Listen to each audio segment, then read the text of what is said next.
সকালে উঠে এক কড়া ডাল করে নিলাম, দেখতেই পাচ্ছ। এক কড়া ডাল করলাম আর ভাত বসিয়ে দিচ্ছি, এখনো চা খাইনি। এই যে চা খাওয়া, আজকে উঠেছি দেরি করে। আসলে হাজব্যান্ডকে বললাম কালকেই চলে গেছে, ওর অফিসে একটা এমার্জেন্সি কাজ ছিল।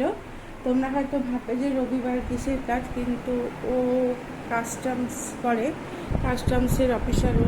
আর ওর যেহেতু রেঞ্জের দায়িত্ব আছে, ওর একটা কাজ করেছিল যেটা সোমবার একদম সকালে যেতে হবে, সেই কারণে রবিবার চলে গেছিল। যাই হোক, এই দেখো আমি সকাল সকাল উঠে আমার ভাত চাপানো হয়ে গেছে, ডাল বসিয়ে দিয়েছি, কিন্তু ঘরটার এখন পরিষ্কার করিনি, করবো একটা। এই যে গাছে জল দেবো, আর তারপরে হচ্ছে গাছে জল দেবো। এখন গাছে জল দেবো, কী ঘামাচ্ছি তোমরা চিন্তা করতে, এত গরম লাগছে না, কি কিরকিরানি গরম, বাপরে বাপরে। এই কদিন আগে ঘামাচ্ছি, মানে ভালো হলো আমার। কোনো দিন দেখো এগুলো সব কেমন হয়ে গেছে। আমার অনেক দিন পর ঘামাচি হলো, সেই ভাইজের বিয়ে থেকে যে ঘামাচি হচ্ছে আর সারছে না, বিরক্ত লেগে যাচ্ছে। মাঝখানটা সেরে গেছিলো, আবার হয়ে গেছে, কুট কুট কুট কুট করেই যাচ্ছে। চা খাইনি বন্ধুরা, এবার চা করবো। আর তোমরা দেখতে থাকবে। কালকে কালকে হচ্ছে কালকে হচ্ছে ইয়েতে গেছিলাম, ওই বলো, কালকে হচ্ছে তাঁতমেলাতে গেছিলাম। আর তাঁতমেলাতে গিয়ে চাদর কিনে এনেছি, আর তোমাদের নিশ্চয়ই শেয়ার করবো। সকালে উঠে দেখো, যেটা প্রিয় যদি সেটা বসিয়ে দিলাম, চা বসিয়ে দিয়েছি আমার জন্য, এক কাপই বসিয়েছি। তারপরে মেয়ে যদি খেতে চায়, এক একদিন খেতে চায়, এক একদিন চায় না, তাই এই যে এটা আমারই চা হচ্ছে। আর এখানে দেখো বাচ্চাগুলোর ভাত, ভাতের মধ্যে ডিমও দিয়েছি, আরও ডিম আছে ফ্রিজে, ওই জন্য আর ডিমই, মানে ঝোলের ডিম আছে, দেবো। আর দেখো এইটাতে চিংড়ি মাছ আছে, চিংড়ি মাছ আলু দিয়ে করবো। এটাতে ইলিশ মাছের মাথা, আর একটু তেলগুলো আছে দেখো, এইগুলো ভাজা করবো। আর নিচে নিচে কি আছে, ও নিচে একটু চিকেন, ওই যে আছে, ওইটা দিয়ে মেখে সকালে একটু স্যুপ করে দেবো, আর ব্রাউন করে দেবো, আর বাকিটা নিচে বাচ্চাগুলোকে দিয়ে দেবো। আর বিড়ালের মাছ এলে সিদ্ধ হবে। প্রচণ্ড গরম পড়েছে জানো, গরমে মানে শরীর খারাপ লাগছে। চলো তাহলে চাটা ছেঁকে নিই। আর দেখো এই যে নিচে বাচ্চাগুলোর ভাত বসিয়ে দিয়েছে, আর দেখো এই যে চালটা রেখেছি, এখনো পায়রা আসেনি, পায়রা দেবো। 3বার করে চাল দিই। আর আর আর কালকে আমি এতে গেছিলাম, এই ঘরটা দেখো কেউ থাকে না, মানে সেই কারণে ঘরটা আমি লাগিয়ে দিয়েছি, রাতে লাগিয়ে দিয়েছিলাম। আর এখানে গাছগুলো গরমে না ঠিক মতো হচ্ছে না, গরমে এত গরম বাবা। ওপাশে সব গোলাপ গাছ, মানি প্ল্যান্ট আছে ওই জানলায়।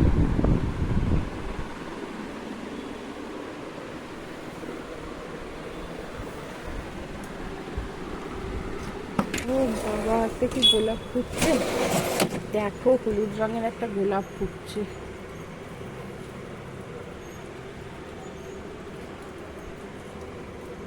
এই দেখো, হলুদ একটা গোলাপ ফুটছে।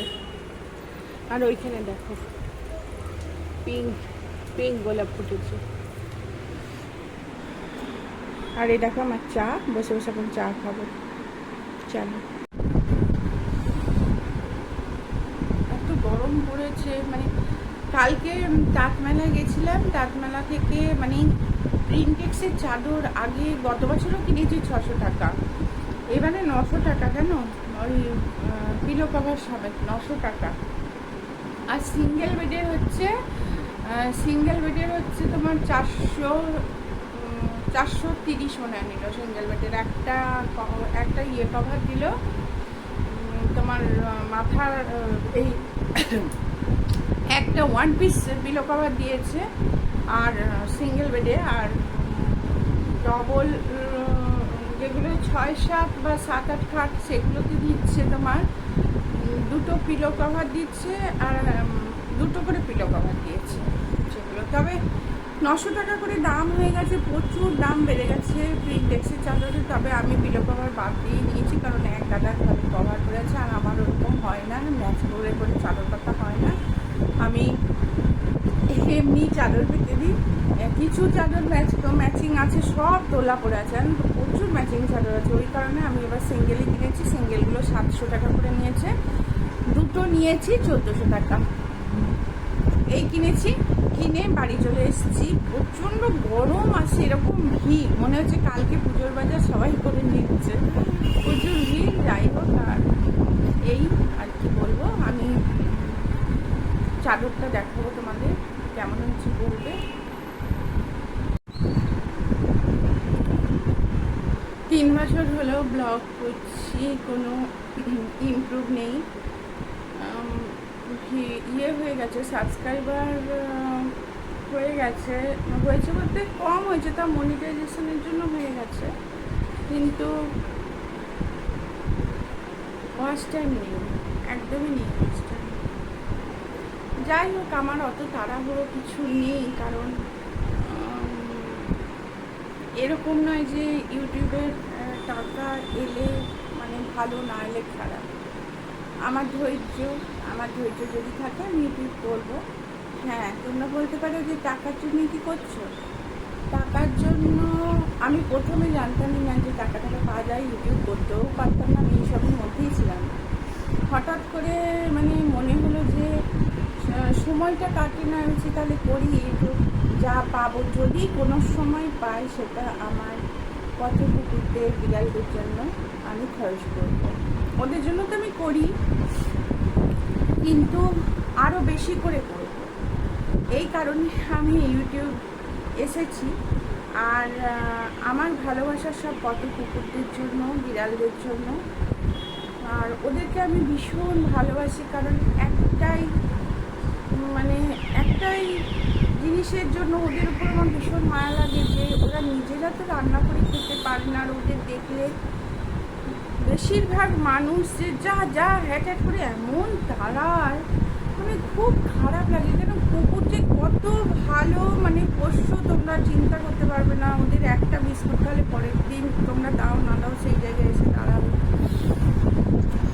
আর অনেক ইউটিউবার আছে যে কুকুর দেখলে মানে বলতেও খারাপ লাগছে, একজনের নাম সে বলছিল জ্বালিয়ে মারছে। আরে বাবা, তোমার তো অত টাকা, তুমি দুটো খেতে দাও না, তাহলে আর জ্বালাবে না। ঘরের ডাস্টবিন উল্টে দিয়েছিল, তা তুমি দুটো বিস্কুট দাও না, দেখবে আর জ্বালাবে না। একটু পেট ভরে খেতে দাও না, দেখবে জ্বালাবে না। তুমি তো অত টাকা নিজে ঠান বাট এত করছো, তাহলে একটু দিতে পারছো না। কারণ ক্ষুধার জ্বালা কি তুমি বোধহয় জানো সেটা, ইউটিউবে আসার আগে।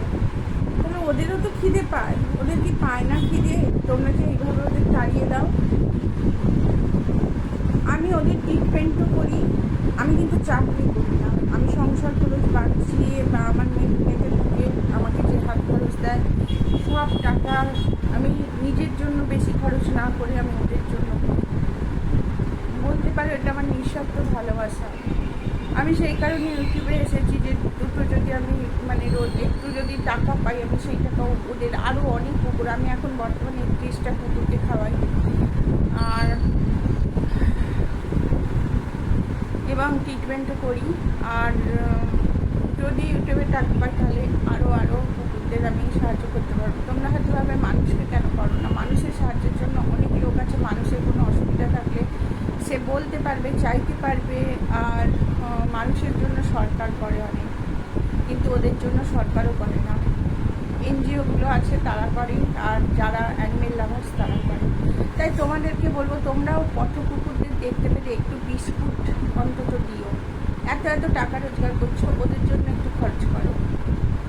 যাই হোক, কিছু মনে করো না, আমার বলবার কথা তাই বললাম। আমি যারা মানে ব্লগ করে তাদের, আমি যারা অ্যানিমেলস নিয়ে ব্লগ করে তাদেরকে খেতে দিতে দেখি, কিন্তু যারা এমনি ঘর সংসারে কাজ করে বা কিছু করে তাদেরকে আমি দেখেছি যে কোনো দিন আমি পথকুকুরদের খেতে দেখিনি।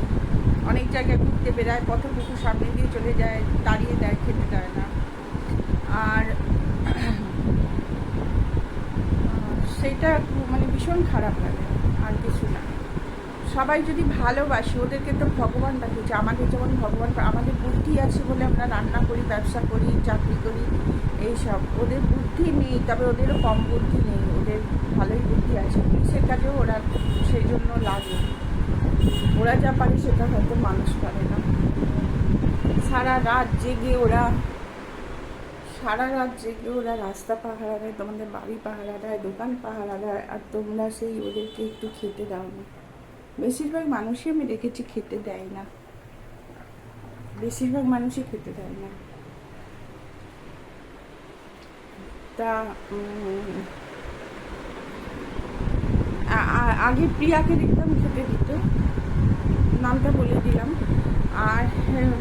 আর একজনকে তো মোটে দেখি না, শুধু সে ঠাটবাট নিয়ে ব্যস্ত, মানে কোনোদিন দেখলাম না। যাই হোক, আর রিয়াঙ্কা তারপরে মারিয়া এরা দেয়, বিড়ালকে দেয়। যাই হোক, চাকরি দিক ভালো, একটু পশুদের খেতে দাও, ভালো হবে। মানুষের জন্য মানুষ আছে, মানুষের জন্য সরকার আছে, কিন্তু কত কুকুরদের জন্য আমরা গুটি কয়েক অ্যানিমেল লাভার্স ছাড়া আর কেউ নেই। যাই হোক, তোমরা রাগ করো না, আমি মনটা খুব খারাপ লাগে, সেই কারণে বললাম। আর ওদের খেতে দাও না দাও, ওদের দূর করে দাঁড়াবে না বা লাঠির আঘাত করবে না। ওদেরও প্রাণ আছে, ওদেরও বাচ্চা আছে, ওদেরও সংসার আছে। তোমরা একটা কথা জানবে, তোমরা যা করবে পশুদের উপর যদি তোমরা অত্যাচার করো, রিটার্ন ফেরত তোমাদের দেবে। ওপরে যিনি আছেন তিনি কিন্তু দেখবেন। কথাটা খারাপ লাগলেও কিছু করার নেই আমার।